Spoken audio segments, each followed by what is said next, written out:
ওয়া মাকারু ওয়া মাকারাল্লাহ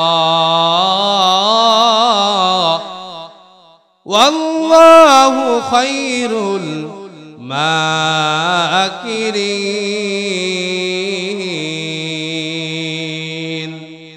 এই কালামে জিন্দা কুরআনে হাকিম হিকমতে উলা ইয়াজালাস্তু কাদিম জামিউল ইলম ফিল কুরআনে হাকিম তাকাসারা আনহু ওয়াফহামুর রিজালি। চালাকি করবার বাটপারি করো আল্লাহ তাআলার সামনে ধরা পড়তে হবে কিনা? দুধে পানি মিশাও, দেখা যায় যে এক সময় বাছুরও যাবে, গায়ও যাবে, একসাথে আমও যাবে, ছালাও যাবে। এই জন্য দুধে পানি মিশান যাবে না। দুধটা জান্নাতি নিয়ামত। এই জান্নাতি নিয়ামতের সাথে যে অসৎ ব্যবহার করবে আল্লাহ তাআলা তাকে ছাড় দেবেন না, ঠিক কিনা? আল্লাযী আরসালাহুল্লাহু তাআলা বিল হাক্কি বাশীরাও ওয়া নাযীরা ওয়া দাঈয়ান ইলাল্লাহি بإذنه وسراجا وقمرا منيرا. أما بعد فأعوذ بالله من الشيطان الرجيم. بسم الله الرحمن الرحيم.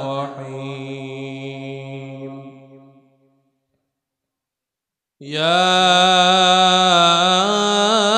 أيها الذين آمنوا قوا أنفسكم وأهليكم نارا.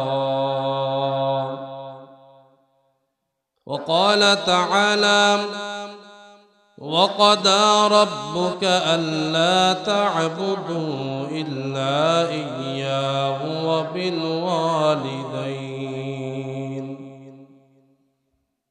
وبالوالدين إحسانا. إما يبلغن عندك الكبر أحدهما أو كلاهما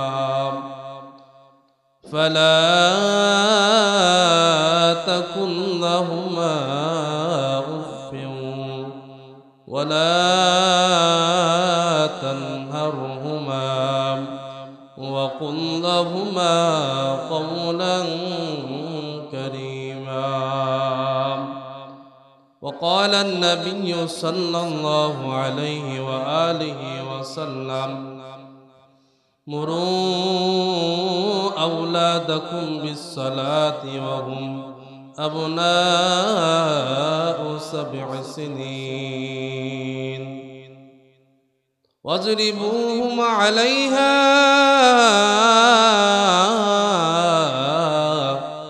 وهم أبناء 10 سنين وفرقوا بينهم في المضاجع أو كما قال عليه الصلاة والسلام.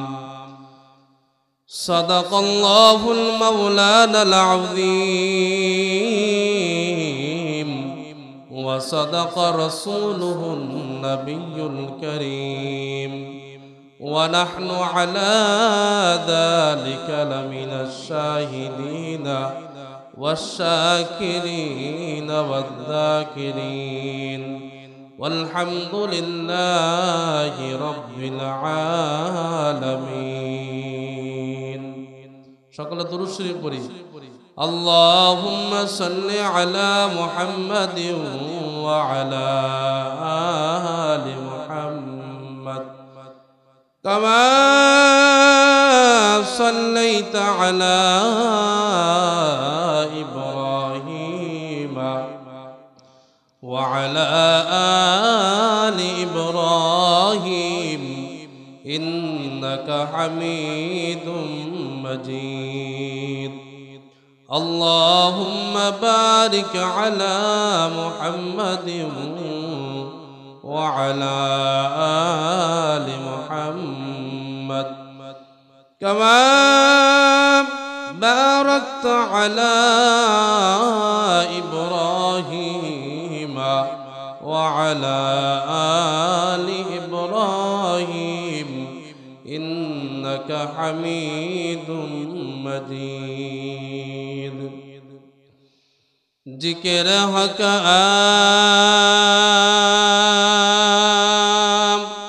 مد غزائر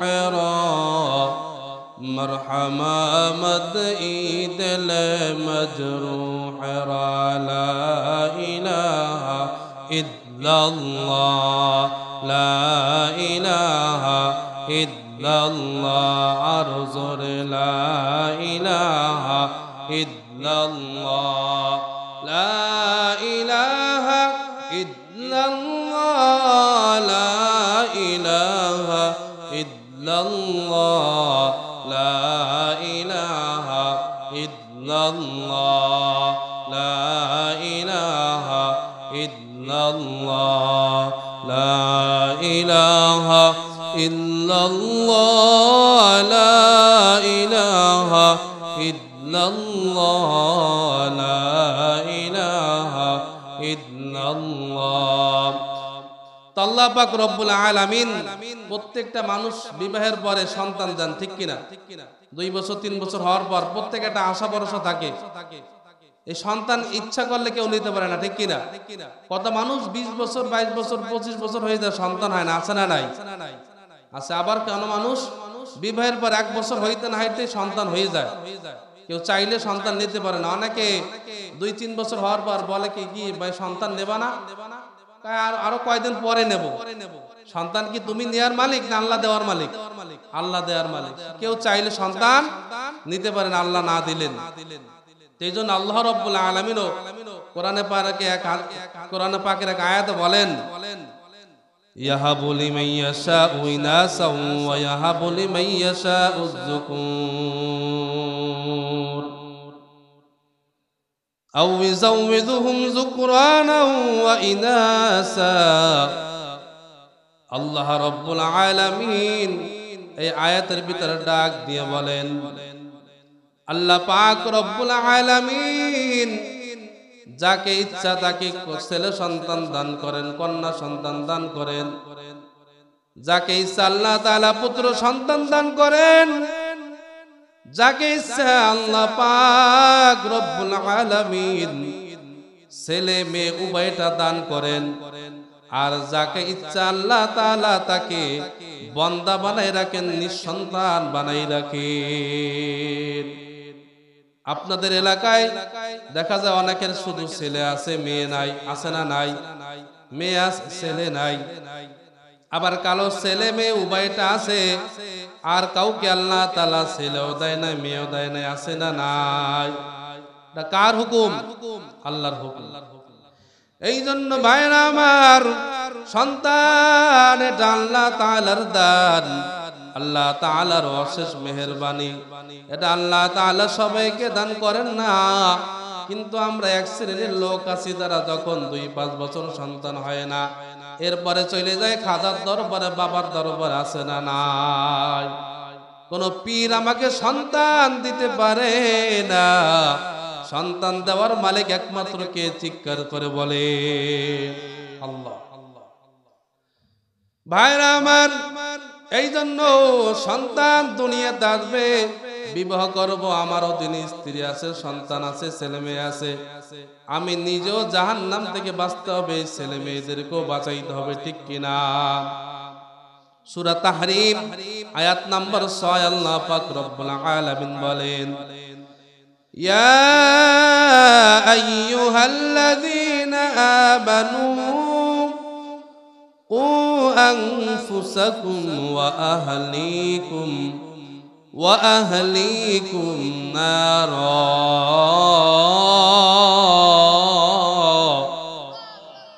আল্লাহ রাব্বুল আলামিন এই আয়াতের ভিতরে ডাক দিয়ে বলেন, গোলাম তুমি নিজে জাহান্নামের আগুন থেকে বাঁচো এবং তোমার পরিবার পরিজনকেও জাহান্নামের আগুন থেকে বাঁচাও। শুধু নিজে বাঁচলে হবে না, পরিবার পরিজনকেও বাঁচাইতে হবে। অনেক মানুষ দেখা যায় নিজে মাশাআল্লাহ 5 ওয়াক্ত নামাজ পড়েন, তাবলীগে যায়, চরমনায় যায়, আছে না নাই? পাগড়ি বাঁধা চলে, তাসবিহ হাতে থাকে, সুন্দর জিকির আজকার করে, মাশাআল্লাহ ভালো। কিন্তু নিজের সন্তান আছে নামাজ পড়ে না, নিজের স্ত্রী বেপরদায় চলে, নিজের মেয়ে বয়স্তা মেয়ে বয়স্ক মেয়ে বেপরদায় চলে, আছে না নাই? আছে।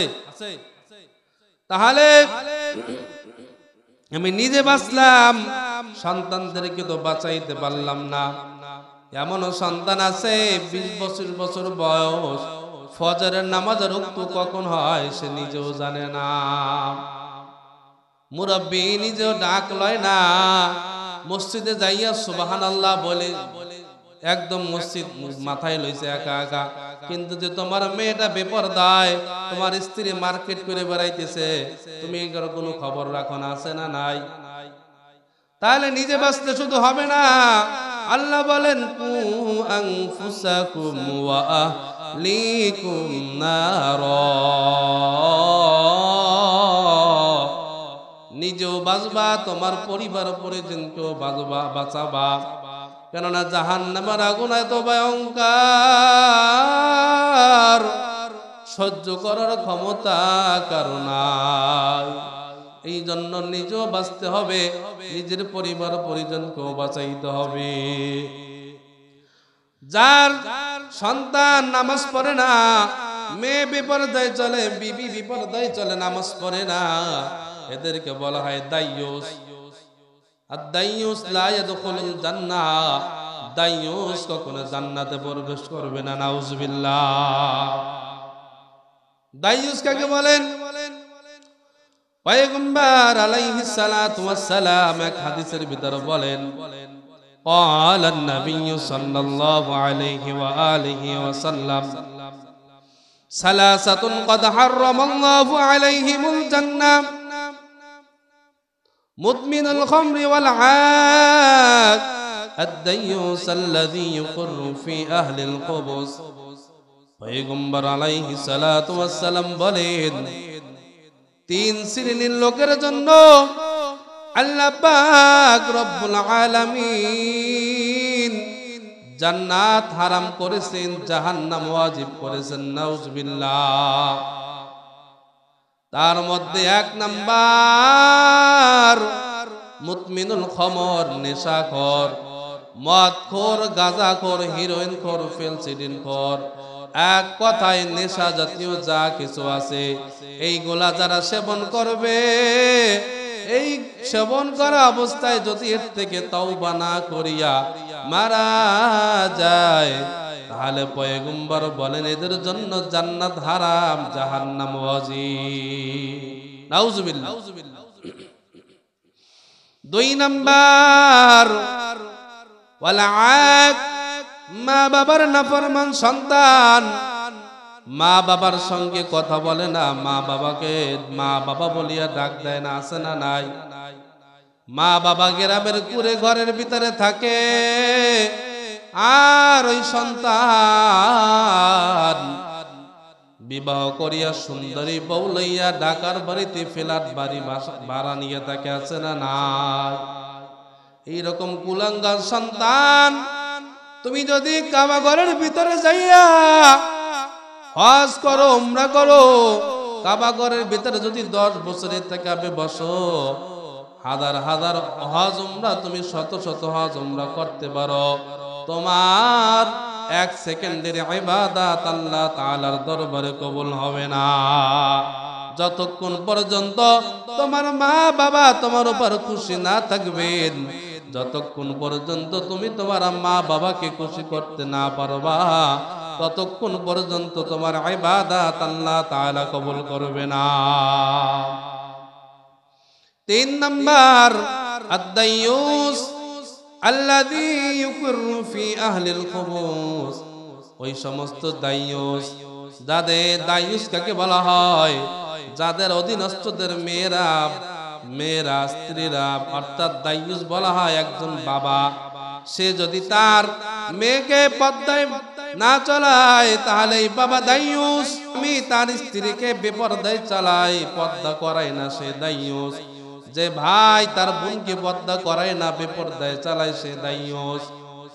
যে ছেলে তার মাকে পর্দা করায় না, বেপরদায় চালায়, সে দাইয়ুস। তাহলে এই 4 শ্রেণীর লোক কিয়ামতের কঠিন ময়দানে তাদের অধীনস্থ মেয়েদেরকে, মহিলাদেরকে পর্দা না করার কারণে তারা জাহান্নামে যাবে এবং ওই মহিলা তাদেরকে জাহান্নামে নিয়ে যাবে। নাউজুবিল্লাহ। খুব খেয়াল করে শুনবেন, এই আলোচনা খুব গভীর আলোচনা। তো বলতেছিলাম 3 শ্রেণীর লোকের জন্য জান্নাত হারাম, জাহান্নাম ওয়াজিব।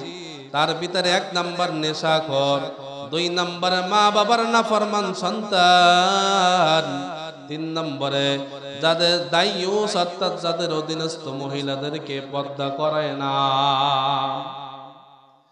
এই জন্য ভাইরা আমার, বিবাহ করার আগে সন্তানের কিছু হক আছে, এই হকগুলো আদায় করতে হবে।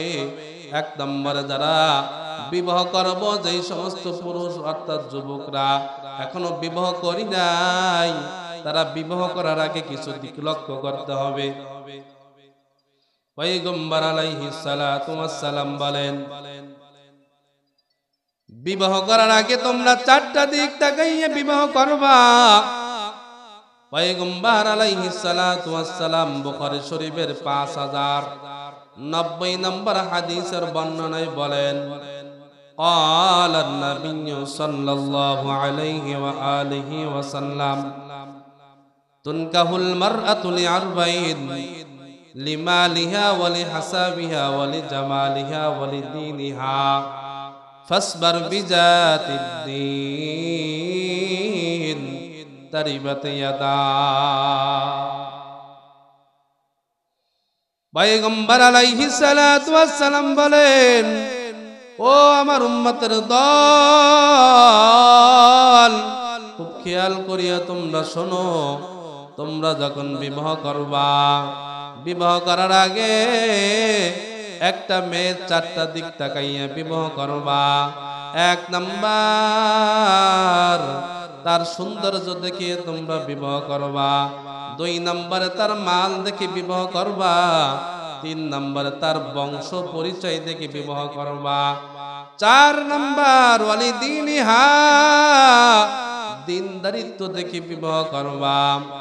তুমি যেই মেয়েকে বিবাহ করবা, ওই মেয়ের মধ্যে যদি ওই মেয়েটা সুন্দরী না হয়, যদি টাকা পয়সা না থাকে, আর যদি তার বংশ পরিচয় সেরকম ভালো না হয়, কিন্তু মেয়েটা যদি দিনদার হয়, তাহলে ওই মেয়ের ওই ফাসফার বিজাতির দিন, তাহলে ওই দিনদারিটাকে প্রাধান্য দেবা। যদি দিনদারিটাকে প্রাধান্য না দাও, তাহলে পয়গম্বর বলেন তারিবাত ইয়াদাক, তাহলে তুমি ধ্বংস হয়ে যাবা, ধ্বংস। তাহলে বিবাহ করতে হবে কেমন মেয়ে? সারাদিন 24 ঘন্টা টেলিভিশন, ফেসবুক, ইন্টারনেট চালায়, এরকম একজন আল্লাহওয়ালা মেয়ে বিবাহ করতে হবে নাকি? এগুলো আল্লাহওয়ালা? হ্যাঁ, নাকি শয়তানের বাসা? সারাদিন ফেসবুক, ইন্টারনেট চালায়, 24 ঘন্টা টিভি মোবাইল, এরকম আছে না নাই? তাহলে এইরকম নাফরমান মেয়ে বিবাহ করলে এর পেট থেকে তো শামসুল হক ফরিদপুরি হবে নাকি? মোহাম্মদ আব্দুল্লাহ হাফিজি, সরবনা ফজলুল করিম পীর সাহেব হুজুর, কানা জাহাঙ্গীর, পিসি আন্নান, মমতাজ, মনির খান, এরকম অসভ্য জন্ম হবে, ঠিক কিনা? তাহলে বিবাহ করার আগে নেককার, সালেহা, দিনদার, যাকে মেয়ের খোঁজ নিয়ে দেখতে হবে, এর মা দিনদার কিনা, এর নানি দিনদার কিনা, এইরকম নেককার এলাকার থেকে খোঁজ নিয়ে দেখতে হবে, এই মেয়েটা চলাফেরা কেমন, এরকম যত সবাই ভালো বলে এরকম দিনদার নেককার সন্তান বিবাহ করতে হবে। তাহলে এরকম নেককার মেয়ে বিবাহ করতে হবে। তাহলে এই নেককার মেয়ের পেট থেকে শামসুল হক ফরিদপুরি, মোহাম্মদুল্লাহ হাফিজি, সলমান আল্লাহর কুতুব ফজলুল করিম রহমতুল্লাহ আলাই, রেজাউল করিম, ফয়জুল করিম, আহমদ শফি সাহেব, এরকম সোনার সন্তান জন্ম হবে, ঠিক কিনা? আর যদি সারাদিন টিভি, মোবাইল, ফেসবুক, ইন্টারনেট এইরকম মেয়ে বিবাহ করেন, তাহলে দেখা যায় যে এর পেট থেকে আল্লাহ আল্লাহ তো দূরের কথা, এর থেকে কানা জাহাঙ্গীর, পিসিয়ানার, মমতাজ, মনির খান এইরকম সন্তান পয়দা হবে। আর এই মহিলা দিয়া সংসারে কোনোদিন সুখ আসবে না, ঠিক কিনা? ঠিক কিনা? আরো জোর বলতে হবে, ঠিক কিনা? তাহলে আগে সবকিছু হিসাব করে পরে কান্না করে লাভ নাই। আমাদের হুজুর বলতেন, মুফতি গোলামুর রহমান সাহেব, যে এক মেয়ে ছোট, তার দাদি মারা গেছে, কান্না করতেছে যে আমার দাদি মারা গেল, তো ওরে ওই যে মুড়ি বলে, ওই যে তাকের উপর রাখতো, বলে মাছা বলে আমাদের ওইদিকে, তো মাছার উপর রাখতো, তো ও কান্না করতেছে যে আমার মাছাতে উরুম পেরে দেবে কিনা, মুড়ি পেরে দেবে কিনা, নামাই দেবে কে। এখন ওই আর একজন বলতেছে, আর একটু গোড়ায় থেকে কান্দো যে তোমার বাইজে দেবে কিনা মুড়ি।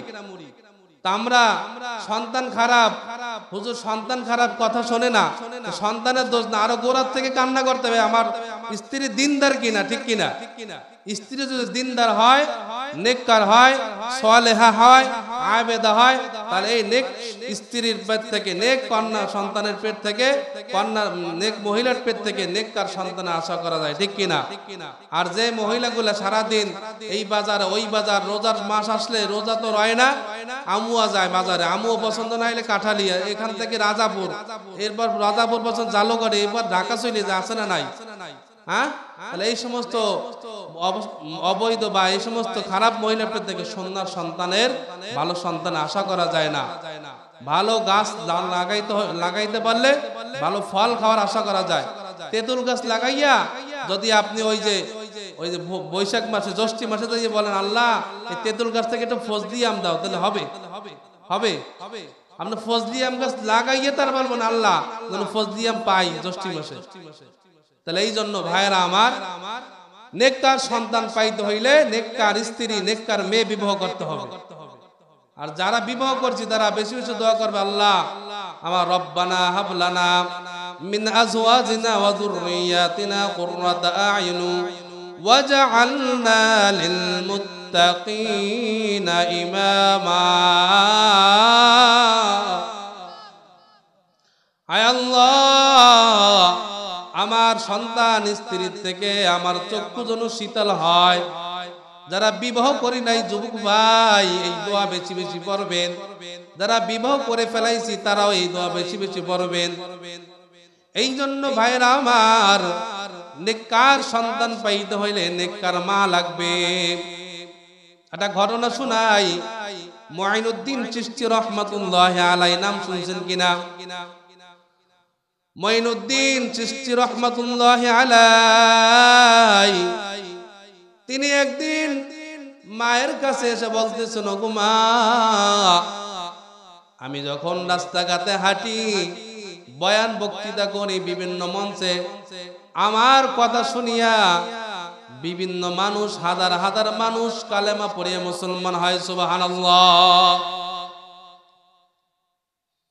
কালেমা পড়িয়া মুসলমান হয়। আমি যখন রাস্তা দিয়ে হাঁটি, আমার চেহারা দেখিয়া হাজার হাজার মানুষ মুসলমান হয়। মা ডাক দিয়ে বলতেছেন, মুঈনুদ্দিন বাবা, এটা তো তোমার কোনো গর্ব নয়, এটা তো আমি মায়ের গর্ব। মুঈনুদ্দিন রহমাতুল্লাহি আলাইহি ডাক দিয়ে বলতেছেন, ওগো মা, কেমনে এটা আপনার গর্ব? এবার মা বলতেছেন, মুঈনুদ্দিন, আমি যখন বালেগা হইছি, বালেগা হওয়ার পর থেকে কোনোদিন কোনো পুরুষ লোক আমার চেহারা দেখতে পারে না।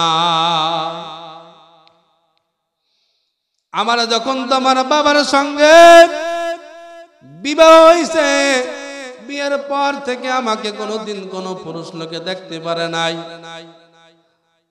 তুমি যখন আমার গর্ভে আসছো, যখন বুঝতে পারছি তুমি আমার গর্ভে আসছো, ওই দিন থেকে আমি আর তুমি দুনিয়াতে আসার আগ পর্যন্ত একটা রাত ঘুমাই নাই। সারা রাত নামাজ পড়ছি, তেলাওয়াত করছি, জিকির আজগার করছি, এইভাবে আমি 10 মাস 10 দিন পার করছি। এবার তুমি যখন দুনিয়াতে আসছো, দুনিয়াতে আসার পর তুমি যখন দুধ খাওয়ার জন্য কান্নাকাটি করছো,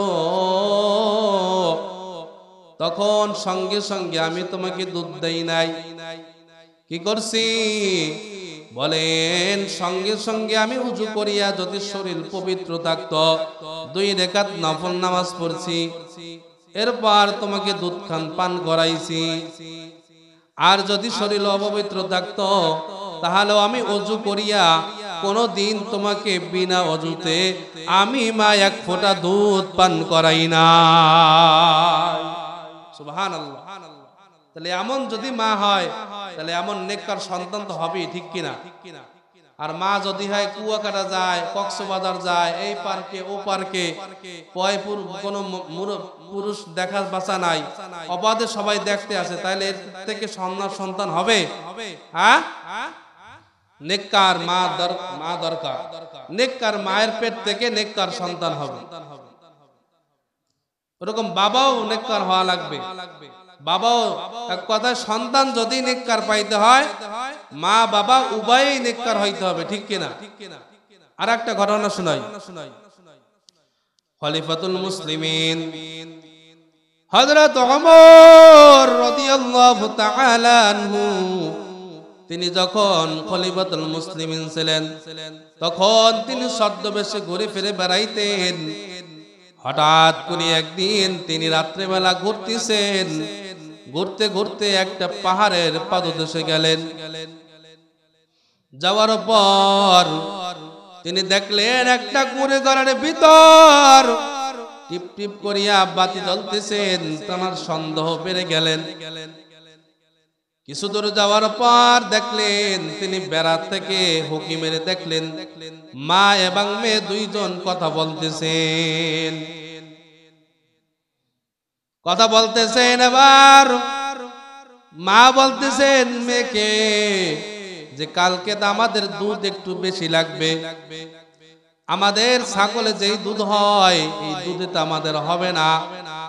মা মেয়েকে বলতেছেন যে মা কালকে একটু দুধের ভিতর পানি মিশাবা, বেশি মিশাবা। দুধে পানি মিশাই কিনা আপনাদের এদিকে? মিশায়? হ্যাঁ, দুধে পানি মিশায় না পানিতে দুধ মিশায়? তো কিছু লোক আছে দেখা যায় যে দুধে পানি মিশায় না, পানিতে দুধ মিশায়। সেটা কেমন?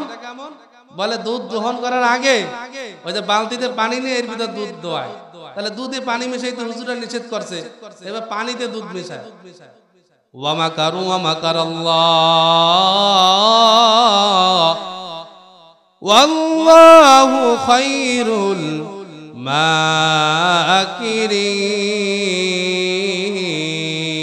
মাকিরিন। এই কালামে জিন্দা কুরআনে হাকিম হিকমতে উলা ইয়াজালাসতু কাদিম জামিউল ইলম ফিল কুরআনে হাকিম তাকাসারা আনহু ওয়াফহামুর রিজালি। চালাকি করবার, বাটপারি করো, আল্লাহ তাআলার সামনে ধরা পড়তে হবে কিনা? দুধে পানি মিশাও, দেখা যায় যে এক সময় বাছুরও যাবে, গায়ও যাবে, একসাথে আমও যাবে, ছালাও যাবে। এই জন্য দুধে পানি মিশান যাবে না। দুধটা জান্নাতি নিয়ামত, এই জান্নাতি নিয়ামতের সাথে যে অসৎ ব্যবহার করবে আল্লাহ তাআলা তাকে ছাড় দেবেন না, ঠিক কিনা? ভাইরা আমার, বলতেছিলাম খলিফাতুল মুসলিমিন হযরত ওমর তিনি মা মেয়ের কথা শুনতেছেন। মা মেয়েকে বলতেছেন, এই মেয়ে কালকে আমাদের দুধ একটু বেশি লাগবে, তুমি দুধের ভিতর পানি মিশাবা। এবার মেয়ে ডাক দিয়ে বলতেছেন, মা তুমি তো দুধের ভিতর পানি মিশাইতে বলতেছো। খলিফাতুল মুসলিমিন হযরত ওমর রাদিয়াল্লাহু তাআলা আনহু তিনি তো দুধের ভিতর পানি মিশাইতে নিষেধ করেছে। এবার মা বলতেছে এত রাত্রে খলিফাতুল মুসলিমিন হযরত ওমর কি আমাদের ঘরে পাশা কি আসছে? উনি কি শুনতেছে নাকি? উনি রাজা মানুষ, উনি তো সংসদে আছে, তুমি পানি মিশাও। এবার খেয়াল করিয়া শোনেন, মেয়ে বলতেছেন মা তুমি খলিফাতুল মুসলিমিন হযরত ওমর পানি মিশাইতে নিষেধ করেছে, তুমি বলছো ওমর এখানে নাই। ওগো মা তুমি শুনিয়া রাখো, ওমর যদিও এখানে নাই কিন্তু এই আমার মালিক, তোমার মালিক, ওমরের মালিক, এই ছাগলের মালিক আল্লাহ, তিনি পানি মিশাইলে দেখবে কি দেখবে না? দেখবে, হ্যাঁ দেখবে। তাহলে তুমি যদিও, আমি ওমরও যদিও না দেখেন, কিন্তু খলিফাতুল মুসলিমিন ওমরের মালিক আল্লাহ তো দেখবে। ওমর রাদিয়াল্লাহু তাআলা আনহু এই কথা শোনার পর তিনি আর ওখানে দাঁড়াইলেন না, তিনি চলে আসলেন তার সংসদে। পরের দিন সকালবেলা বলতেছেন ওমর রাদিয়াল্লাহু তাআলা আনহুর একটা পুত্র সন্তান বিবাহের উপযুক্ত ছিল, তিনি তার সন্তানের জন্য মেয়ে দেখতেছিলেন, বিবাহের পাত্র দেখতেছিলেন। ওমর রাদিয়াল্লাহু তাআলা আনহু পরের দিন পুলিশ পাঠাইয়া বলতেছেন অমুক পাহাড়ের পাদদেশে দুইজন মা মেয়ে আছে, এই দুইজনকে সসম্মানে ধরে আমার সামনে নিয়ে আসবা।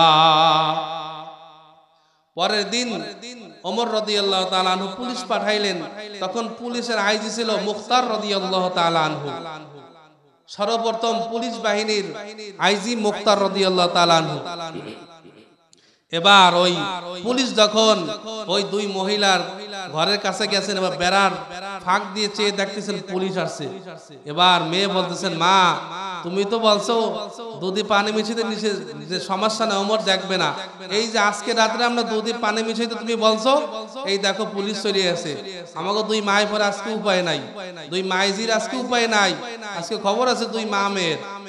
এবার পুলিশ দেখছে, মেয়ে মহিলা তো এমনি পুলিশ দেখতে ডরায়, ঠিক কি না? এবার বলতেছেন যে তাহলে কি করার? এবার যে সালাম দিচ্ছে আসসালামু আলাইকুম আফিল বাইতিন নাস, এই ঘরে কোনো মানুষ আছে? এবার দুই মা মেয়ে বলতেছে আসি আমরা দুইজন। বলতেছেন যে ওমর রাদিয়াল্লাহু তাআলা আনহু আপনাদের দুইজনকে যেতে বলছেন, দুইজনের কলিজে পানি আছে, কলিজে শুকাই গেছে। ওরে আল্লাহ, তাহলে ওমর রাদিয়াল্লাহু তাআলা কেমনে যেন শুনছে আজকে রাত্রে পানি মিশাইতে বলছি। এবার বলছে লা তাহজান, কোনো ভয় নাই, চিন্তা নাই, আপনারা সসম্মানে যান, খলিফাতুল মুসলিমিন আপনাদেরকে ডেকেছেন। এবার দুই মা মেয়ে কাঁপতে কাঁপতে কাঁপতে যাইয়া খলিফাতুল মুসলিমিন হযরত ওমর রাদিয়াল্লাহু তাআলা আনহুর কাছে গিয়ে দাঁড়াইছেন। এবার ওমর রাদিয়াল্লাহু তাআলা আনহু বলতেছেন কোনো ভয় নাই, আপনারা দুই মা মেয়ে রাত্রিবেলায় যা কথা বলছেন, যা কিছু বলা বলি করছেন, এটা আমি ওমর নিজ কানে শুনেছি। এখন আর উপায় আছে? এতক্ষণ তো একটু সন্দেহ ছিল, কেউ হয়তো বলছে, এখন ওমর রাদিয়াল্লাহু তাআলা বলে আমি নিজ কানে শুনছি। এখন তো দুইজনের অবস্থা খারাপ, কাঁপাকাঁপি শুরু হয়ে গেছে। আর কাঁপবে না কেন? ওমর রাদিয়াল্লাহু তাআলা এমন মেজাজি লোক ছিলেন, শয়তান যদি ওনার নাম কোন দেয়ালে লেখা থাকতে তাহলে শয়তান বাইশ হাতে তো ওই রাস্তায় আর এক মাস আসতেন না, এমন লোক ছিলেন। আল্লাহ রাসূল বলেন জানা খাতামুন নাবিয়্যি লা নাবিয়্যা বাদি, আমি শেষ নবী, আমার পরে আর কোনো নবী আসবে না। এরপর রাসূল বলেন আমার পর যদি কোনো নবী হইতো সেই লোকটা কে হইতো? হযরত ওমর রাদিয়াল্লাহু তাআলা আনহু হইতো। আর একটা কথা আপনাদের শিখাই দিই, অনেক সময় অনেক বাচ্চা বিছনায় পেশাব করে কিনা? বিশেষ করে যাদের স্বপ্নদোষ হয়, এরা ঘুমানোর সময় হযরত ওমর রাদিয়াল্লাহু তাআলা আনহু আইন মিম র এরকম বুকে লেখে র দত লেখে ঘুমাবেন। র দত কেন লিখবেন? রাদিয়াল্লাহু তাআলা আনহু, কারণ ওমর তো কত আছে না নাই? এমন ওমর আছে যে নাম ওমর, কিন্তু মুসলমানরা হিন্দু বোঝা যায় না তার পোশাক পরিচ্ছদ দেখে। অনেকের নাম আছে আতরানি, গায়ে দেখায় পাঠার গন্ধ, আছে না নাই? নাম আতরানি, গায়ে কি গায়? পাঠার গন্ধ গায়। তা এই আতরানি দিয়ে তো লাভ নাই। তো ওমর রাদিয়াল্লাহু তাআলা আনহু ওনার নামটা যদি এরকম কেউ বাচ্চারা পেশাব করে বিছানায় ঘন ঘন বয়স হয়ে গেছে পেশাব সারান দেয় না, সব ঘন ঘন স্বপ্নদোষ হয়, এটা লিখে যদি কেউ ঘুমায় তাহলে ইনশাআল্লাহ অনেকটা স্বপ্নদোষ কমে যাবে। তো ওমর রাদিয়াল্লাহু তাআলা আনহু বললেন যে আপনাদের যে কালকে রাতে দুধে পানি মিশানোর কথা বলছেন এজন্য আপনাদেরকে ডাকা হয় নাই, আপনারা টেনশন থাকেন না, আপনাদের ও সম্পর্কে কোনো বিচারই হবে না। খলিফাতুল মুসলিমিন হযরত ওমর রাদিয়াল্লাহু তাআলা আনহু বলতেছেন, ও মহিলা আপনি কোনো টেনশন করবেন না, চিন্তা করবেন না, আমি খলিফাতুল মুসলিমিন, আমার একটা সন্তান বিবাহ উপযুক্ত হয়েছে। কার রাতের বেলায় তোমরা মা মেয়ে যে কথাগুলো বলছো তোমার মেয়ের কথা আমার খুব ভালো লেগেছে, আমি চাই তোমার মেয়েকে আমার সন্তানের স্ত্রী বানাবো, অর্থাৎ আমার পুত্রবধূ বানাবো। এবার মহিলার টেনশন আরো বেড়ে গেছে, কেন যে ব্যান চালাই খায় তার মেয়ে কি প্রেসিডেন্টের ছেলের সঙ্গে দিতে পারে? হ্যাঁ, যারা ইরির বলক বলেন, এই ইরির বলক যদি ছোট খাল না এর ভিতরে 2 মনের বল মাছ ঢোকে তাহলে এই খালের জন্য অশান্তি, মাছের জন্য অশান্তি, ঠিক কিনা?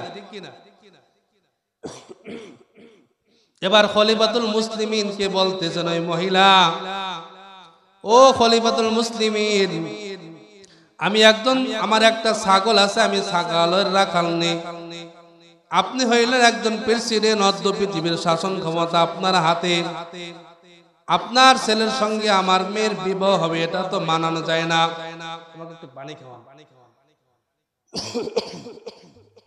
এবার ওইখানে যারা মন্ত্রী পরিষদ ছিলেন তারা ওই মহিলাকে বুঝাইলেন, মহিলা তোমার তো কপাল, তোমার মতন মহিলার মেয়েকে এই খলিফাতুল মুসলিমিন হযরত ওমর রাদিয়াল্লাহু তাআলা আনহুর পুত্রের স্ত্রী বানাবে, এটা তো খুব ভাগ্যের ব্যাপার।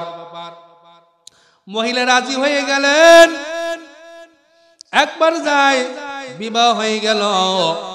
তাহলে এখানে এই মেয়ের পেট থেকে জন্ম নিলেন খলিফাতুল মুসলিমিন আব্দুল আজিজ রাহমাতুল্লাহি আলাইহি।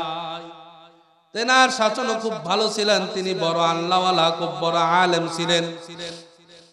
তাহলে আমার এই ঘটনা বলার মূল উদ্দেশ্য হইল, যদি মা ভালো হয় তার পেট থেকে নেক সন্তানের আশা করা যায়, আর মা যদি খারাপ হয় খারাপ মায়ের পেট থেকে নেক সন্তানের আশা করা যায় না।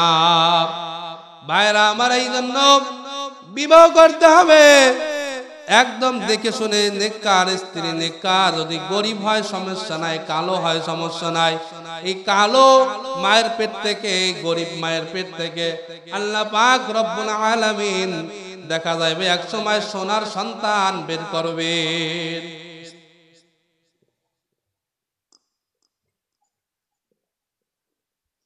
এই জন্য ভাইরা আমার, যুবক ভাই, সুন্দরের পাগল হয়ে না রে বাবা, সুন্দর যে 2-5-10 বছর পর থাকবে না। আপনার মনে করেন একটা মেয়ে খুব সুন্দরী, কিন্তু ব্যবহার চামারের মতন ভালো লাগবে, কিন্তু মেয়েটা খুব কালো, কিন্তু ঘরে আসলে আপনার শার্টটা খুলিয়ে নেয়, আপনাকে পাখা দিয়ে বাতাস করে, আপনাকে ঠান্ডা, গরমের সময় হলে ঠান্ডা পানি আগাই দেয়, শীতের সময় হলে গরম পানির ব্যবস্থা করিয়ে দেয়, রাত 12টার সময় আপনি ঘরে ফিরেন, আপনার স্ত্রী আপনার জন্য না খাইয়ে বসে থাকে, আবার খাবার গরম করিয়ে বসে থাকে। স্ত্রী ভালো না খারাপ হোক, সে কালো, চেহারা ভালো না, কিন্তু আপনি ব্যবহারে মুগ্ধ কিনা, আর খুব সুন্দরী, আপনি খাইছেন কিনা ওটা নিয়ে কোনো তার খেয়াল নাই। রাত্রেবেলা ঘরে ফিরেছেন খুব ক্লান্ত, স্ত্রীকে বলছেন, বিবি আমার 1 গ্লাস পানি ঢেলে দাও, ওই যে জগ আছে আর গ্লাসের ডাইলে খা, খুব ভালো লাগবে। খাবার খাইতে গেছেন, বলে স্ত্রী খাবার দাও, আমি খাইছি, তোমার খাওয়া, তুমি খাইয়ে ঘুমাও। তাহলে স্ত্রী দিয়ে আপনি কি করবেন? বিশ্ব সুন্দরী, কোনো লাভ আছে? যদি কালো হয়, যদি আপনি স্বামীকে স্বামী হিসেবে চেনে, মহব্বত করে, ভালোবাসে, তাহলে এটা দিয়ে আপনার জান্নাত। আগের কালে আমরা চাচা যারা দাদা ছিলেন, এদের কাছে দেখবেন এদের স্ত্রীরা এত পরিমাণ ভয় পাইতো, এত ভক্তি শ্রদ্ধা ছিল। আমাদের মাদ্রাসার পাশে একজন মুরব্বী, তার স্ত্রী কয়েক মাস আগে মারা গেছে। আমি মাঝে মাঝে তাকাই দেখি ওই মুরব্বী লোকটা তার স্ত্রীর কবরের কাছে গিয়া খুব কান্না করে দোয়া করে। কিন্তু আজকালকে আমাদের মায়েরা, আমাদের বোনেরা দেখা যায় অধিকাংশ সংসার 2-1 বছর পর ভেঙে যায়। স্বামী স্ত্রীর মিল মহব্বত নাই। কেন?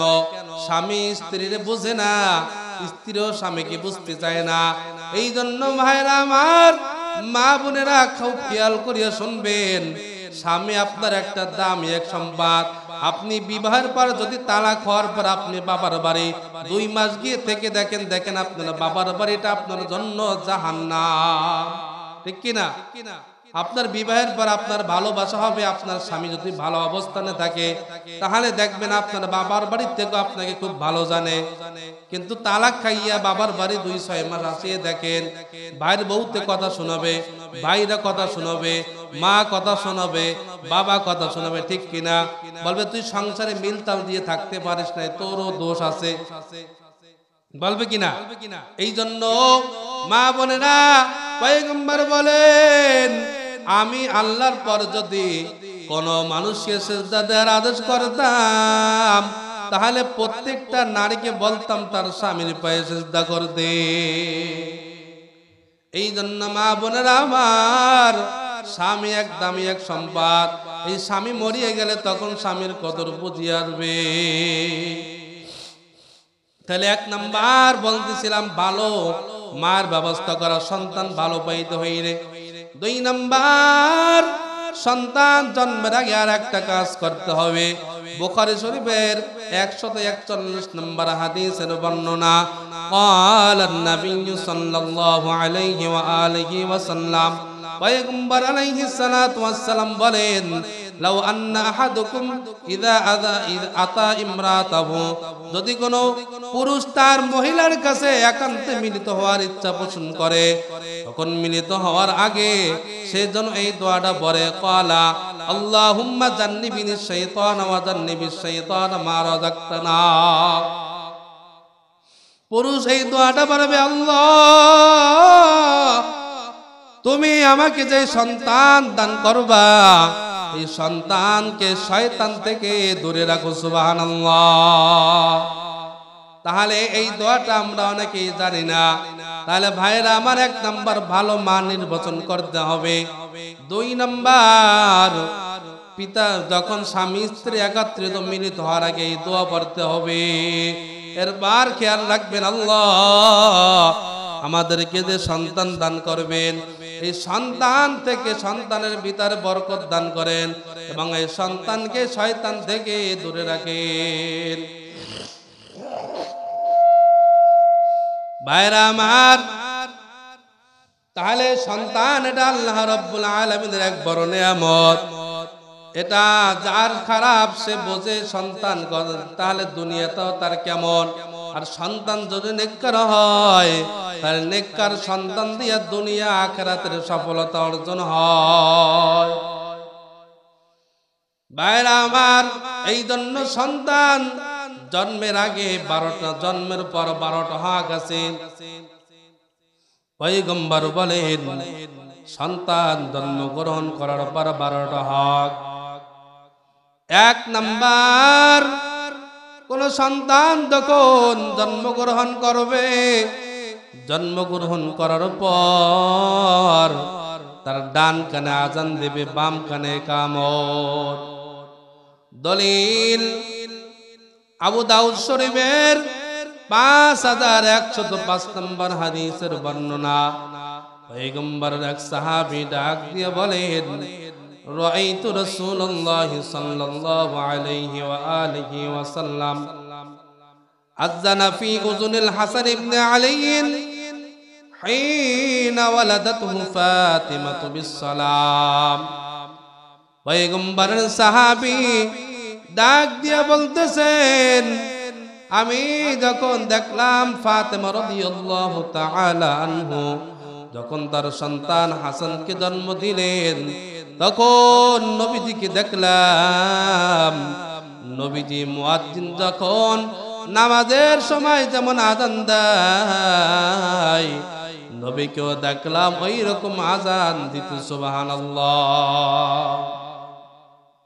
আযান দিলে কি হবে বলেন? একজন সন্তান নবজাতকের সর্বপ্রথম তার কানের ভিতর আল্লাহ তাআলার নাম শোনাই দিলাম, নবী রাসূলের নাম শোনাই দিলাম, এবং এই সন্তান বড় হইলে মুরতাদ হইতে পারবে না, ইসলামের বিরুদ্ধে কথা বলতে পারবে না, ঠিক কিনা? 2 নাম্বার, সন্তান জন্মগ্রহণ করার পর তাকে তাহনিক করানো। দলিল বুখারী শরীফের 3909 নম্বর হাদিসের বর্ণনা। পয়গম্বরের এক সাহাবিয়া বলতেছেন, আন আসমা রাদিয়াল্লাহু তাআলা আনহা ক্বালাত, আসমা রাদিয়াল্লাহু তাআলা আনহা বর্ণনা করতেছেন, যখন মুসলমানেরা হিজরত করে দলে দলে মদিনার দিকে যাইতেছিলেন, ফাতাইতুল মদিনাতা, আমিও মদিনার দিকে গেলাম, আমিও হিজরত করে মদিনার দিকে গেলাম। ফানাজালতু বিকুবাইন, আমি মদিনায় গিয়ে কুবা নামক স্থানে অবতরণ করলাম। আমি তখন গর্ভবতী ছিলাম, তখন কুবা নামক স্থানে নামলাম। ফাওয়ালাতুহু বিকুবাইন, আমার সন্তান ওই কুবা নামক স্থানে জন্মগ্রহণ করলো। জন্মগ্রহণ করার পর তখন আমার সন্তানকে নিয়া রাসূল সাল্লাল্লাহু আলাইহি ওয়াসাল্লামের কোলের ভিতরে দিয়ে গেলাম। কোলের ভিতরে দেওয়ার পর সুম্মা দাআ বিতামারাতিন, এরপর নবীজি খেজুর আনাইলেন। ফামাদাগাহা সুম্মা তাফালা ফিহি, এরপর ওই খেজুর চিবাইয়া নবীজি ওই লালা মিশ্রিত খেজুর ওই আব্দুল্লাহ ইবনে জুবাইরের মুখের ভিতরে দিয়ে দিলেন। সুবহানাল্লাহ। এটাকে বলা হয় তাহনিক। এটা কোন পীর বুজুর্গ আল্লাহ ওয়ালাকে দিয়া কোন সন্তান জন্মগ্রহণ করার পর তখন ওই পীর বুজুর্গ আল্লাহ ওয়ালাকে দিয়ে খেজুর চিবাইয়া ওই লালা মিশ্রিত খেজুর তার মুখের ভিতরে দিয়ে দেওয়া। সুবহানাল্লাহ। তাহলে কি হবে? তাহলে ওই পীর বুজুর্গ আল্লাহ ওয়ালার যেই আমল তার ভিতরে তাকওয়া পরহেজগারি হবে, সেটা ওই বাচ্চার ভিতর প্রবেশ করবে। সুবহানাল্লাহ। তো নবীজি আব্দুল্লাহ ইবনে জুবাইরের মুখের ভিতরে ওই লালা মিশ্রিত খেজুর দিয়ে দিলেন। এবার ওই আম্মাজান ওই রাসূল সাল্লাল্লাহু আলাইহি সাল্লামের আবু বকর রাদিয়াল্লাহু তাআলা আনহার মেয়ে আসমা রাদিয়াল্লাহু তাআলা আনহা বলতেছেন, ফাকানা আউওয়ালা শাইইন দাখালা দাওফুহু রিকু রাসূলিল্লাহি সাল্লাল্লাহু আলাইহি ওয়াসাল্লাম, আমার সন্তান আব্দুল্লাহ ইবনে জুবাইরের মুখের ভিতর সর্বপ্রথম দুনিয়ার কোন সাধারণ খানা যায় নাই, যেই খানাটা গেছেন সেটা হইল পয়গম্বরের লালা মুবারক। সুবহানাল্লাহ। তাহলে 2 নাম্বার সন্তানের হক, সন্তানকে তাহনিক করানো। 3 নাম্বার সন্তানের হক হলো সন্তানকে দেখে তার জন্য বরকতের দোয়া করা। দলিল আবু দাউদ শরীফের 5106 নম্বর হাদিসের বর্ণনা। পয়গম্বরের স্ত্রী আম্মা জান আয়েশা রাদিয়াল্লাহু তাআলা আনহা বলেন, عن عائشة رضي الله تعالى عنها قالت كان رسول الله صلى الله عليه وسلم يؤتي بالصبيان فيدعو لهم بالبركة, পয়গম্বরের জামানায় কোন সন্তান জন্মগ্রহণ করলে রাসূল সাল্লাল্লাহু আলাইহি ওয়াসাল্লামের কাছে নিয়ে আসতেন, পয়গম্বর ওই সন্তানকে বরকতের দোয়া করে দিতেন। সুবহানাল্লাহ। 4 নাম্বার সন্তানের হক, সন্তানকে আকিকা করানো। সন্তানকে আকিকা করানো, সন্তান জন্মের পর আকিকা কখন করবেন? নাসাই শরীফের 4220 নম্বর হাদিসের বর্ণনা। পয়গম্বর আলাইহিস সালাতু ওয়াস সালাম বলেন, قال النبي صلى الله عليه وآله وسلم كل غلام رهين تذبح عنه يوم السابع ويحلق رأسه ويسمى। পয়গম্বর বলেন, প্রত্যেকটা সন্তান আকিকার সাথে আবদ্ধ, তার জন্মের 7ম দিনে আকিকা আদায় করে দেবা। সুবহানাল্লাহ। এবং ওয়ায়ুহলাকু রাসুহু, তার মাথা মুন্ডন করে দিবা 7ম দিনে, এবং তার একটা সুন্দর নাম রাখবা। যদি 7ম দিনে আকিকা করতে না পারে তাহলে 14তম দিনে অথবা 21তম দিনে আদায় করলেও হবে। দলিল জামিউস সগীর 5681 নম্বর হাদিসের বর্ণনা। পয়গম্বর বলেন, আল আকিকাতু লিসাবঈন আও লিআরবাআশারাতা আও লি21। আকিকা প্রথমে 7ম দিনে, না পারলে 14তম দিনে, সেটাও না পারলে 21তম দিনে আদায় করবে। যদি সেটাও না হয় তাহলে যে কোনো একটা সময় আদায় করে দিলে আদায় হয়ে যাবে। এবার আর আকিকা করতে হবে কয়টা? ছেলের জন্য কয়টা, মেয়ের জন্য কয়টা? পয়গম্বর বলেন, আনিল গোলামি সাতানে ওয়া আনিল জারিয়াতি ওয়াহিদাতুন। ছেলে সন্তানের জন্য 2টা, আর কন্যা সন্তানের জন্য 1টা আকিকা করবা। এবার যদি ছেলে সন্তানের বাবা যদি সামর্থ্য না থাকে, গরিব হয়, তাহলে 1টা দিয়ে আদায় করলেও হয়ে যাবে। এটার দলিল তিরমিজি শরীফের 1519 নম্বর হাদিসের বর্ণনা। পয়গম্বর বলেন, আক্কা রাসূলুল্লাহ সাল্লাল্লাহু আলাইহি ওয়া আলিহি ওয়াসাল্লাম আনিল হাসান বিশাতিন। পয়গম্বর আলাইহিস সালাতু ওয়াস সালাম হাসান রাদিয়াল্লাহু তাআলা আনহু আকিকা করেছেন 1টা ছাগল দিয়া। এই হাদিস দ্বারা বোঝা যায় যদি সামর্থ্য না থাকে পিতার ছেলের জন্য, তাহলে 1টা বকরি দিয়ে আকিকা করলে আদায় হয়ে যাবে। সুবহানাল্লাহ। তাহলে 4 নাম্বার সন্তানের হক আকিকা করা। আকিকা করা অনেকে আবার দেখা যায় আকিকা অনুষ্ঠান করে, আকিকা করার পর খাবার দাবার খাওয়াইয়া একটা টেবিল নিয়ে বসে বেশাল পাতে, কেডা কি দেবা দাও, এগুলা হারাম, সম্পূর্ণ হারাম। এই আকিকা এটা অনেক একটা মাসালা বলি। গ্রাম গয়ে অনেকে বলে আকিকা করার গোশত বাবা খাইতে পারবে না, যার নামে আকিকা করে সে খাইতে পারবে না। এটা সম্পূর্ণ ভুল ধারণা। আকিকার হুকুম কুরবানি হুকুমের মতন, যার নামে আকিকা করবে তার পিতা মাতা খাইতে পারবে, সে যার নামে আকিকা করে সে নিজেও খাইতে পারবে, কোনো সমস্যা নাই। 5 নাম্বার সন্তানের হক, সন্তান জন্মগ্রহণ করার পর তার জন্য সুন্দর একটা নাম রাখা। সুয়াবুল ঈমান 11 নম্বর খণ্ড 133 নম্বর পৃষ্ঠা। পয়গম্বরের কাছে সাহাবারা বলতেছেন, ওগো পয়গম্বর, পিতা মাতার কি হক এটা তো আমরা জানি, কিন্তু সন্তানের কি হক এটা তো আমরা জানি না। তখন পয়গম্বর বললেন, সন্তানের হক হলো সন্তান জন্মগ্রহণ করার পর তার জন্য ভালো একটা নাম রাখা এবং তাকে আদব শিক্ষা দেওয়া। সুবহানাল্লাহ। কিন্তু আমরা মুসলমান এমন নাম রাখি, সন্তান এটা মুসলমানের সন্তানের নাম না, হিন্দু কাফেরের নাম, এটা আমরা বুঝি না, ঠিক কিনা? লালটু বল্টু ডলি ললি পপি স্বপ্না, এগুলাকে মুসলমানের নাম। এমন নাম রাখি যেগুলা আমরা সব মুসলমান না হিন্দু বুঝতে পারে না। এই জন্য সন্তানের হক, সন্তানের জন্য একটা ভালো নাম রাখা। হাজার হাজার নবী রাসূল আছেন, 1 লক্ষ বা 2,24,000 পয়গম্বর, 6 লক্ষ সাহাবা আছেন। বাংলার জমিনে কত হক্কানি পীর বুজুর্গ আছেন। শামসুল-হক ফরিদপুরি, মোহাম্মদুল্লাহ হাফিজ আহমদ শরীফ সাহেব, চরমনার কালামানিক ফজলুল করিম রাহমাতুল্লাহি আলাইহি, রেজাউল করিম, ফরিদুল করিম, কত সুন্দর সুন্দর আল্লাহ আল্লাহর নাম আছে। এগুলো পছন্দ হয় না মুসলমান, মুসলমানের নাম পছন্দ হয় ইহুদি খ্রিস্টানের নাম। এই জন্য যার সাথে যার মহব্বত, তার সাথে তার কিয়ামত। তুমি সন্তানের নাম রাখছো ইহুদি মার্কা নাম, খ্রিস্টান মার্কা নাম, কিয়ামতের দিন তাদের সাথে উঠতে হবে, ঠিক কিনা?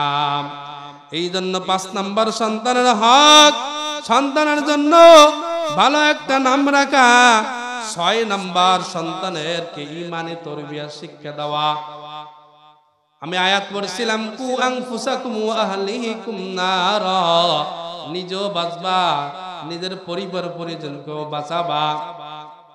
এই আয়াতের ব্যাখ্যায় আলী রাদিয়াল্লাহু তাআলা আনহু বলেন, আল্লিমুহুম ওয়া আদ্দিবুহুম, সন্তানকে তালিম দেবা, শিক্ষা দেবা এবং তাদেরকে ভদ্রতা শিক্ষা দেবা, তাদেরকে সুশিক্ষায় শিক্ষিত করবা, তাদেরকে ভদ্রতা শিক্ষা দেবা।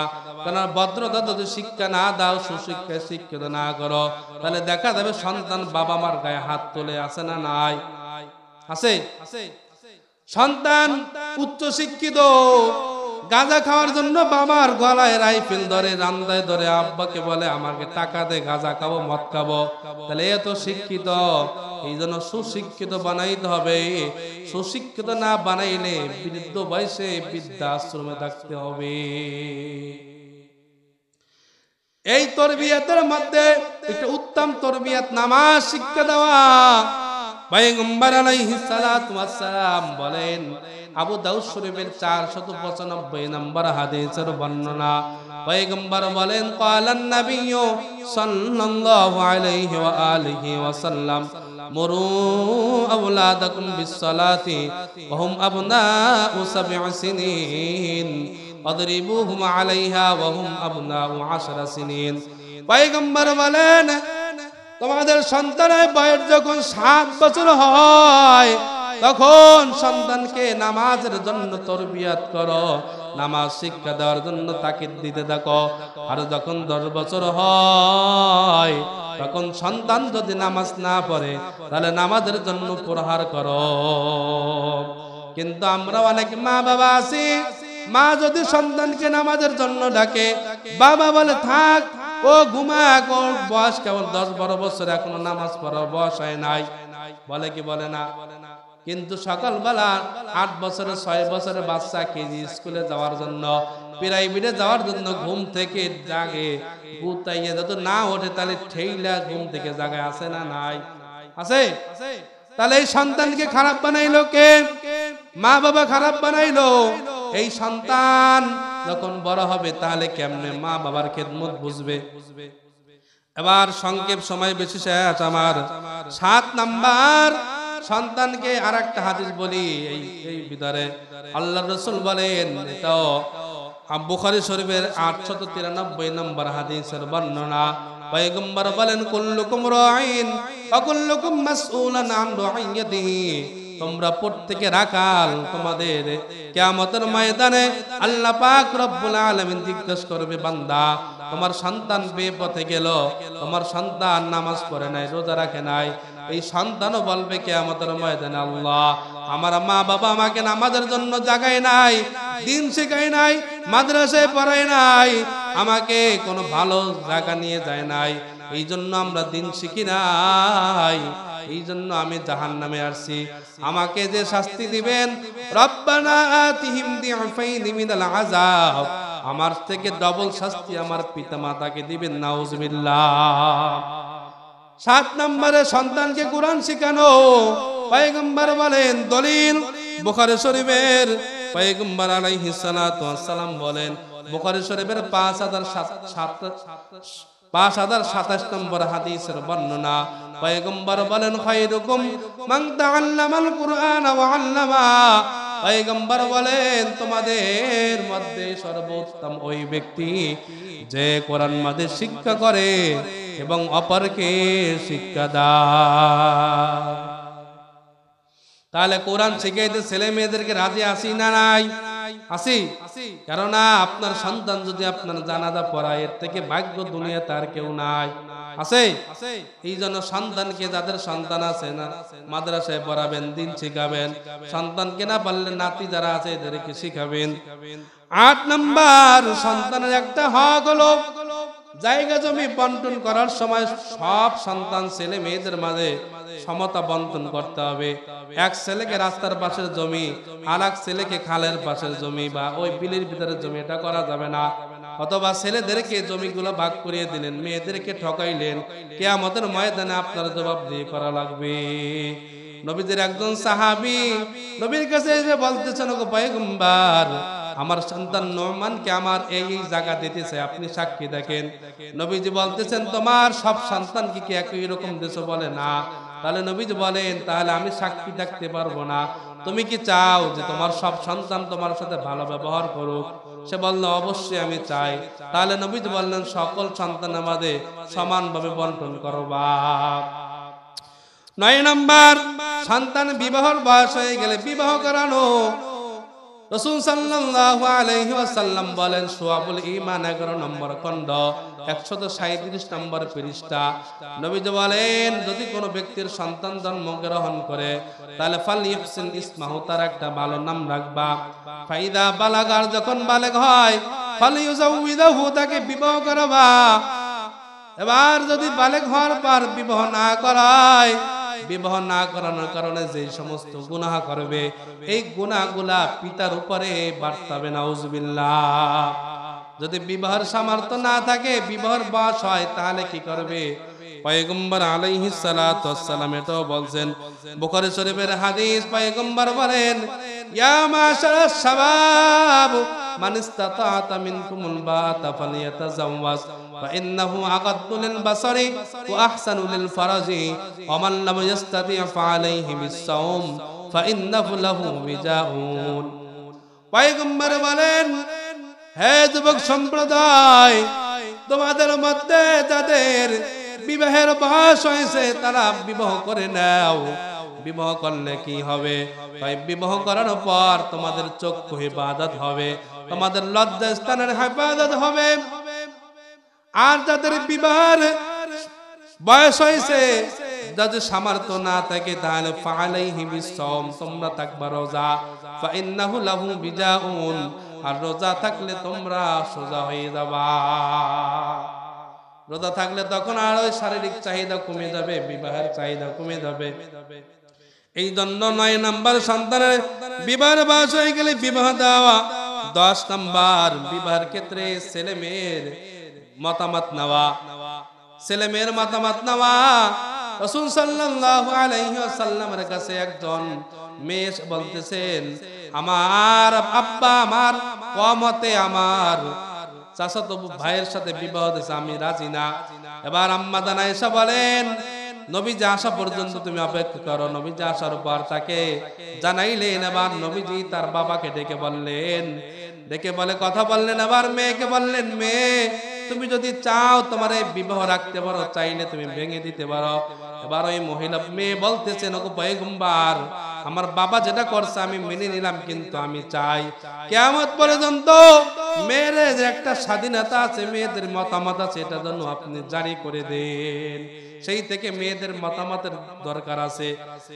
11 নম্বর, সন্তানের ভরণ পোষণের হক হলো পিতার উপর, এটা হক নষ্ট করা যাবে না। আবু দাউদ শরীফের 1692 নম্বর হাদিসের বর্ণনা। নবীজি সাল্লাল্লাহু আলাইহি ওয়াসাল্লাম বলেন, কাফা বিল মারই ইসমান আইয়ুদাইয়া মাইয়াকুত, কোন ব্যক্তি গুনাহগার হওয়ার জন্য এতটুকু যথেষ্ট যে তার অধীনস্থদের রিজিক নষ্ট করে। অনেক বাবা আছে ভ্যান চালাইয়া 500-700 টাকা ইনকাম করিয়া সন্ধ্যাবেলায় মোনাজাতে বসে। মোনাজাত বোঝেন কি? গন্ধি তাস, এত বোঝেন? মোনাজাত করিয়া টাকা উড়াই দিয়েছে, এই গাঁজা খায়, এইগুলো করিয়া দেখা যায় শত সন্তান, দুধের বাচ্চা, তার দুধ কেনার টাকা নাই। তাহলে এই সন্তানের রিজিক আপনি নষ্ট করলেন, কিয়ামতের ময়দানে আল্লাহর কাছে জবাবদিহি করতে হবে। 12 নাম্বার, পিতামাতা সন্তানের উপর বরদোয়া করা যাবে না। এই বরদোয়া করলে আল্লাহ তাআলা নারাজ হন। তাহলে 12টা হকের কথা বললাম, আর 2-1টা কথা বলবো এবার মাতা পিতার খেদমতের কিছু বিষয়। পয়গম্বরের কাছে বুখারী শরীফের হাদিস, একজন সাহাবী এসে বলতেছেন, ও পয়গম্বর, আহাব্বুল আমালি ইলাল্লাহ, আল্লাহ তাআলার কাছে কোন আমল সবচেয়ে বেশি প্রিয়? এবার পয়গম্বর বলতেছেন, as-salatu li waqtiha, সময় মতো নামাজ আদায় করা, পিতামাতার খেদমত করা। আল্লাহর রাস্তায় জিহাদ করা এটা আল্লাহ তাআলার কাছে প্রিয় আমল। এই জন্য মাতা পিতা এত বড় এক দামি এক সম্পদ, মাতা পিতার খেদমত করতে হবে। আর এক সাহাবী এসে বলতেছেন, ওগো পয়গম্বর, আমি সব থেকে ভালো ব্যবহার কার সঙ্গে করব? বলেন, তুমি তোমার মায়ের সাথে, উম্মুকে তোমার মায়ের সাথে। এবার কিছুক্ষণ বার আবার বললেন, ওগো পয়গম্বর, তারপর কে? নবী তো বললেন, উম্মুকে তোমার মা। তৃতীয়বার আবার বললেন, ওগো পয়গম্বর, এরপর কে? নবী তো বললেন, উম্মুকে তোমার মা। চতুর্থবার বললেন, এরপর কে? চতুর্থবার বললেন, তোমার পিতা। তিনবার কেন বললেন? মুসলমানি বান্দার আল্লাহর গোলাম, মা এমন তিনটা কষ্ট সহ্য করে যা দুনিয়ার কোনো বাবা করে না। একটা মা একটা সন্তানকে 10 মাস 10 দিন গর্ভে রাখেন, তার ডেলিভারির যন্ত্রণা মা সহ্য করেন।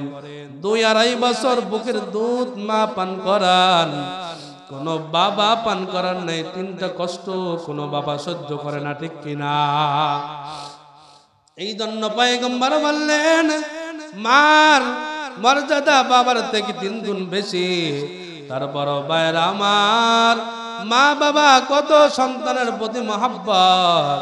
সন্তানের কিছু হইলে মা সারা রাত্র জাগিয়ে থাকে, ঠিক কিনা? কিন্তু এমন নাফরমান সন্তান আছে, মা বাবার কথা শুনে না, মা বাবাকে দেখাশোনা করে না, মা বাবাকে মা বাবা বলিয়ে ডাক দেয় না। বিবাহের পর বউ নিয়ে শহরে থাকে, মা বাবাকে বছরে একদিন ফোন করিয়াও জিগায় না, বাবা তোমরা কি খেয়ে আছো না খেয়ে আছো, কিছুই জিগায় না, আছে না নাই? একটা সন্তান যদি বাবা মার আগে মারা যায়, তাহলে মা বাবার কোলে চিরিয়া যায়।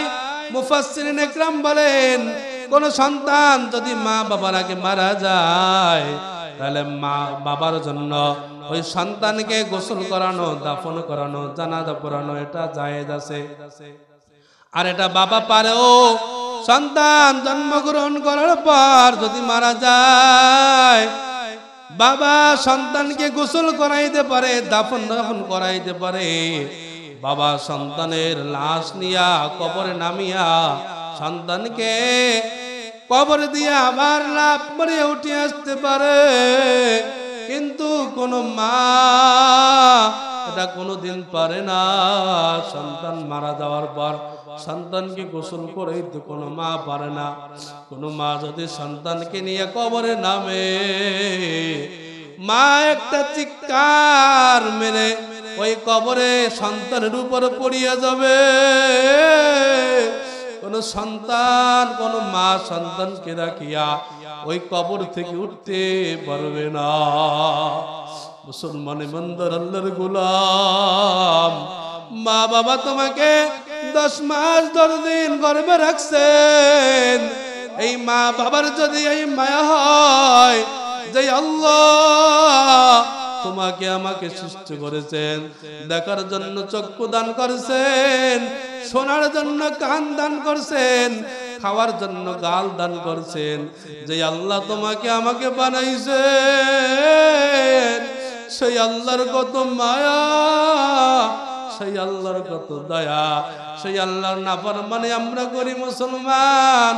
ও মুসলমান ইমানদার আল্লাহর গোলাম, কবরে যাইতে হবে কি হবে না? যাইতে হবে। প্রত্যেকটা নাফরমানের কবরে কমপক্ষে 3টা শাস্তি হবে। 1 নম্বর, নাফরমানের কবরে 2 পাশের মাটি এমন ধরে চাপ মারবে, এক পারের হাড্ডি আর এক পাশের ভিতর ঢুকিয়া যাবে। মুসলমান বান্দার আল্লাহর গোলাম, সহ্য করার ক্ষমতা কারো নাই। আর একটা শাস্তি হবে 2 নম্বর, জাহান্নামের আগুন দাউ দাউ করিয়া জ্বলতে থাকবে। 3 নম্বর, নাফরমানের কবরের ভিতরে একটা সাপ নির্ধারণ করা হবে, এই সাপ নামাজ না পড়ার কারণে 5 বেলা দংশন করতে থাকবে। এই জন্য মুসলমান ইমানদার আজকের থেকে আমরা আর নামাজ কাজা করব না, মা বাবাকে কষ্ট দিব না।